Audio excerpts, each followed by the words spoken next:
बिस्मिल्लाहिर्रहमानिर्रहीम अस्सलाम वालेकुम रहमतुल्लाहि व बरकातुहू। नाज़रीन, हकीम हाफिज़ मोहम्मद उवैस बासी आपकी खिदमत में हाजिर हूँ। उम्मीद करता हूँ तमाम दोस्त व अहबाब बखैर आफियत होंगे। अल्लाह ताला सबको सेहत और सलामती वाली ज़िंदगी अता फ़रमाए। दोस्तों, आज हम बात करेंगे अल्सर के हवाले से और ख़ास तौर पे मैदे का अल्सर जो है, इस हवाले से आज हम बात करेंगे थोड़ी सी। और इस हवाले से एक जो नुस्खा हम आपके सामने रखेंगे, इंतहाई मुजर्रब और बेहतरीन नुस्खा होगा, जिससे इंशाअल्लाह ताला चंद दिनों में आपको महसूस होगा कि वाकई आपने अल्सर के लिए जो दवा इस्तेमाल की है उससे आपको फ़ाका हुआ है। एक महीना अगर आप इस्तेमाल कर लें लगातार रेगुलर, तो इंशाअल्लाह ताला इस नुस्खे के इस्तेमाल से आपका अल्सर का जो मसला है इंशाअल्लाह ताला वो ख़त्म हो जाएगा।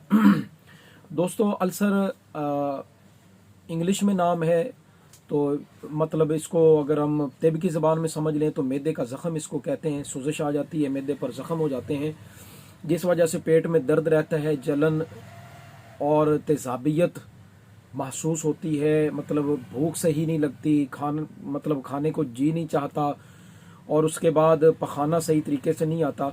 तो इस हवाले से सबसे पहले जो अल्सर का मरीज़ है उसको एहतियात लाजमी है, परहेज़ ज़रूरी है। अगर वो परहेज़ नहीं करेगा तो ये मर्ज़ जो है वो ख़तरनाक भी हो सकता है मैदे के लिए। तो इस हवाले से गर्म चीज़ों का परहेज़ करना होगा।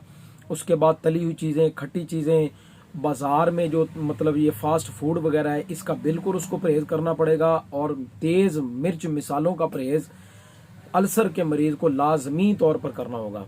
अगर वो मतलब परहेज़ नहीं करेगा तो उसको किसी सूरत भी जो है वो आराम नहीं आएगा। तो दोस्तों, इस हवाले से ये थोड़ा सा परहेज़ और थोड़ी सी मैंने इसकी अलामात आपके सामने रखी हैं।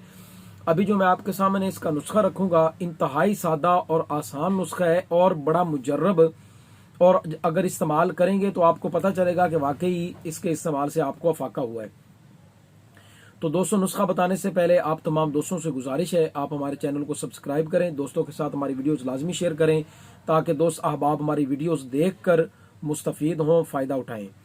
तो दोस्तों, नुस्खा इस हवाले से ये है, 3 चीज़ें आपको चाहिए होंगी। नंबर 1 पे मुलट्ठी, दूसरे नंबर पे सौंफ और तीसरे नंबर पे हल्दी।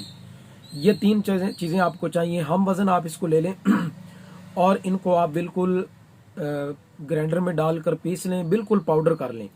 अब इसके इस्तेमाल का तरीका ये होगा कि आधा चम्मच आप सुबह और शाम, यानी निस्फ चम्मच जो है सुबह और शाम आप पानी के साथ, सादा पानी के साथ इस्तेमाल करेंगे। और साथ जो परहेज़ मैंने शुरू में जिक्र किया है उसको, परहेज़ को आप लाजमी करेंगे। इंशाअल्लाह ताला इसके इस्तेमाल से तेज़ाबियत भी ख़त्म होगी, जलन भी ख़त्म होगी और मैदे का अल्सर जो है वो भी ठीक हो जाएगा। हमें अपनी दुआ में याद रखें। नुस्खा अच्छा लगे लाजमी शेयर करें। इंशाअल्लाह इसके इस्तेमाल से बेहतरीन फ़ायदा होगा। अस्सलाम वालेकुम रहमतुल्लाहि व बरकातुहू।